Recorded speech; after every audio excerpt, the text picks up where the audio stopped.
So what we're seeing now in the Republican Party is slow motion movement behind the scenes to purge all of the non-Trump right-wingers. So here you're going to see Charlie Kirk is talking to Madison Cawthorn.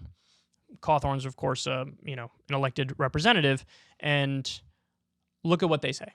Kirk here. Madison Cawthorn is with us. Madison, the Republican Party, RNC, voted yesterday to censure Liz Cheney and Adam Kinzinger. What are your thoughts? Oh, that's fantastic. After last night, we saw the GOP and the RNC decided to censure them. I put a call out on my social media for all my patriotic friends here in Congress that we need to quickly and rapidly expel them from the Republican Party. This is just basically be a signal to the American people that, yes, we'll even hold people in our own party accountable. And this is what's to come when we take power in the next cycle. 2 points here. Number one is, how is this not cancel culture? Like, kick them out. They're not 100% in agreement with us. That strikes me as cancel culture. No diversity of thought, opinions. Everybody has to be lockstep in agreement. And that's like a fundamentally authoritarian view. Like, there's no wiggle room here. You're with us, you're against us. Okay, that's definitely cancel culture, especially because when you look at the voting records of Liz Cheney and Kinzinger, they're arguably, or maybe even objectively, more conservative in terms of their voting record than a lot of the MAGA darlings. So, and that leads to the second point. The second point is, notice their litmus tests have nothing to do with policy, which shows you how fundamentally ridiculous their so-called movement is. So you're engaged in politics. This is all you think about. This is all you do. And you don't really care about policy. You don't really care about it at all, by your own admission. So censure them and kick them out of the party because they say Joe Biden won the 2020 election, which is an obvious claim to anybody looking at the evidence. But they're not saying like, hey, look, they're against the wall or something, so you got to kick them out. They're not saying, hey, look, Trump sometimes said some protectionist things about keeping jobs in America, even though he didn't really follow through on that. And they don't believe that, so that's why we want to kick him out, because they're destroying the American working class, because they're not bringing about the policies that would help save the American working class. That's not what he's saying. That's not what they're saying at all. Not even a little bit. It has nothing to do with any policy. It's all about they're acknowledging the basic fact that Joe Biden won the 2020 election, and that is unacceptable. It's fundamentally an unserious movement.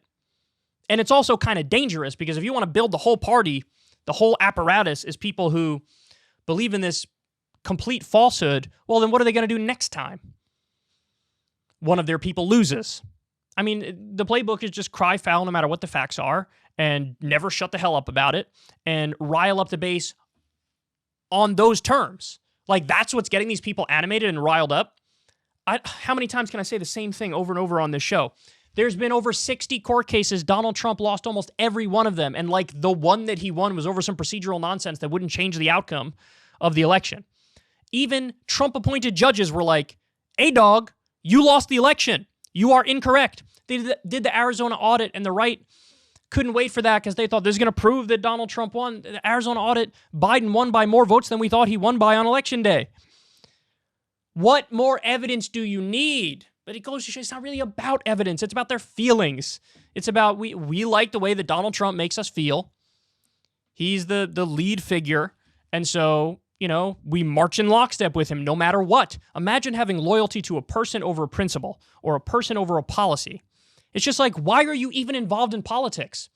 Go do something else which doesn't have incredibly high stakes if this is the operating mode that your mind is stuck on. It's incredibly pathetic. Let's censure people. Let's cancel people. Let's kick them out of the party because they don't agree with us on everything, even though they vote with Trump like 95 or 99% of the time. Not enough, because you don't actively perpetuate a lie, and an embarrassing one at that. Look, bottom line, Democrats suck. Everybody knows Democrats suck. I talk about that on a daily basis. But if you think these guys are the answer, God damn, you've been chugging Clorox or some shit, because clearly they're not. They almost broadcast how little they care about improving material conditions in the world. They don't care. It's like a power game. I don't know. Me and my club, me and my homies want to get in power. Vote for us. It's not about policy. It's not about improving your life. It's about virtue signaling about how right-wing we are and how MAGA we are, and the people who disagree with us can totally be kicked out of the party. Okay, well then spare me your sanctimonious lectures when free speech comes up about we gotta hear differing ideas and opinions, because clearly you don't really believe that. If you want to see me and Crystal Ball interview legends like Noam Chomsky, Cornel West, and more, subscribe to Crystal Kyle and Friends on Substack. $5 a month gets you the video version a day early. Remember, we take 0 ad dollars for this podcast. Or you can sign up on Substack for free and get the audio version a day later. Link in the video description box below.